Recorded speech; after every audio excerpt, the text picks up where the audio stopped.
Bismillahirrohmanirrohim. Assalamualaikum warahmatullahi wabarakatuh. Kembali lagi bersama channel Harmoni Kehidupan. Kali ini saya akan membahas kisah tentang Suraih Al-Qadhi bersama istrinya.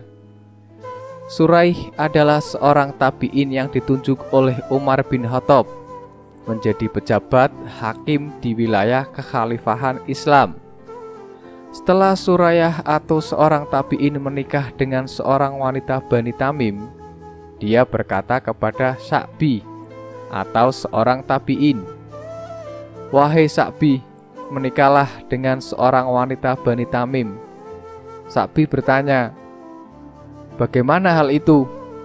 Suraih bercerita, "Aku melewati kampung Bani Tamim. Aku melihat seorang wanita duduk di atas tikar. Di depannya duduk seorang wanita muda yang cantik, dan aku meminta minum kepadanya. Wanita itu berkata kepadaku, 'Minuman apa yang kamu sukai?' Aku menjawab, 'Seadanya.' Wanita itu berkata, 'Beri dia susu.' Aku menduga dia orang asing." Suraih berkata, "Selesai minum, aku melihat wanita muda itu. Aku mengaguminya. Aku bertanya kepada ibunya tentang wanita itu. Si ibu menjawab, 'Anakku.' 'Iya, itu anakku.' Aku bertanya kembali, 'Siapa?' Maksudnya siapa ayah dan bagaimana asal-usulnya?" Ibu itu menjawab, "Zainab binti Hadir dari Bani Hanzalah." Aku bertanya, "Dia kosong atau berisi? Maksudnya bersuami atau tidak?" Ibu itu pun menjawab, "Kosong." Aku pun bertanya lagi, "Apakah kamu bersedia menikahkanku dengannya?" Ibu itu menjawab, "Iya, jika kamu kufu atau sepadan dengannya." Aku meninggalkannya pulang ke rumah untuk beristirahat siang, tetapi aku tidak bisa tidur. Selesai sholat, aku mengajak beberapa orang saudaraku dari kalangan orang-orang yang terhormat.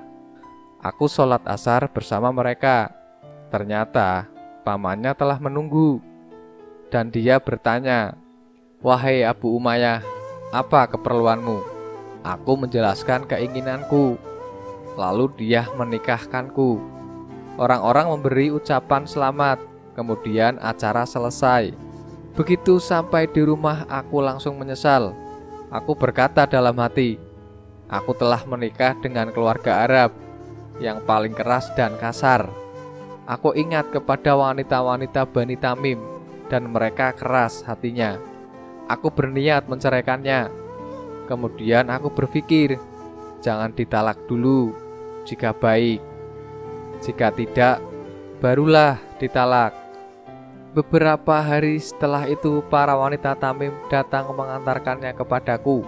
Ketika dia didudukan di rumah, aku berkata kepadanya, "Istriku, termasuk sunnah jika laki-laki bersatu dengan istrinya untuk sholat 2 rakaat, dan dia pun demikian." Aku berdiri sholat, kemudian aku menengok ke belakang. Ternyata dia juga sholat. Selesai sholat, para pelayannya menyiapkan pakaianku dan memakaikan jubah yang telah dicelup dengan minyak za'faran. Manakala rumah telah sepi, aku mendekatinya. Aku menjulurkan tangan ke arahnya, dan dia berkata, "Tetaplah di tempatmu." Aku berkata kepada diriku, sebuah musibah telah menimpaku. Aku memuji Allah dan membaca sholawat kepada Rasulullah SAW. Dia berkata, "Aku adalah wanita Arab. Demi Allah, aku tidak melangkah kecuali untuk perkara yang diridhoi Allah. Dan kamu adalah laki-laki asing. Aku tidak mengenal akhlak kepribadianmu. Katakan apa yang kamu sukai, sehingga aku bisa melakukannya. Katakan apa yang kamu benci, sehingga aku bisa menjauhinya." Aku berkata kepadanya, "Aku suka ini dan ini." Aku menyebut ucapan-ucapan, perbuatan-perbuatan, dan makanan-makanan yang aku sukai, dan juga membenci ini dan ini. Dia bertanya, jelaskan kepadaku tentang kerabatmu. Apakah kamu ingin mereka mengunjungimu? Aku pun menjawab, aku seorang hakim. Aku tidak mau mereka membuatku jenuh. Aku melalui malam yang penuh kenikmatan. Aku tinggal bersamanya selama 3 hari. Kemudian aku pergi ke majelis pengadilan untuk bekerja kembali. Tidak ada hari yang aku lalui tanpa kebaikan darinya. 1 tahun kemudian setelah pernikahan kami, tatkala aku pulang ke rumah, aku melihat seorang wanita tua yang merintah dan melarang. Ternyata itu adalah mertuaku. Aku bertanya kepada ibu mertuaku, "Selamat datang, Bu." Ibu mertuaku berkata, "Wahai Abu Umayyah, apa kabarmu?" Aku pun menjawab, "Baik, alhamdulillah." Ibu mertua bertanya kembali, "Bagaimana istrimu?" Aku menjawab, "Wanita terbaik dan teman yang menyenangkan. Ibu telah mendidiknya dengan baik dan mengajarkan budi pekerti dengan baik pula kepadanya." Ibu mertua berkata, "Seorang wanita tidak terlihat dalam suatu keadaan di mana perilakunya paling buruk kecuali dalam 2 keadaan. Jika dia telah memperoleh tempat di sisi suaminya dan dia telah melahirkan anaknya, kamu melihat sesuatu yang membuatmu marah darinya, maka pukullah dengan pukulan yang membimbing, tidak membekas. Karena laki-laki tidak memperoleh keburukan di rumahnya kecuali dari wanita bodoh dan manja." Suraih berkata, "Setahun sekali ibu mertuaku datang.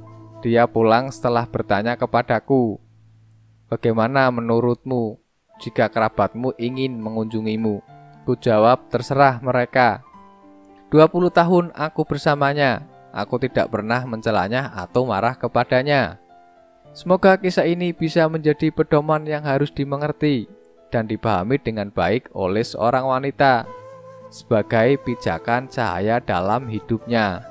Mengabdilah dengan baik kepada suamimu, niscaya kamu berbahagia dan mendapatkan suami yang berbahagia pula dan berhasil dalam pekerjaannya. Wallahu a'lam bishawab. Wassalamualaikum warahmatullahi wabarakatuh.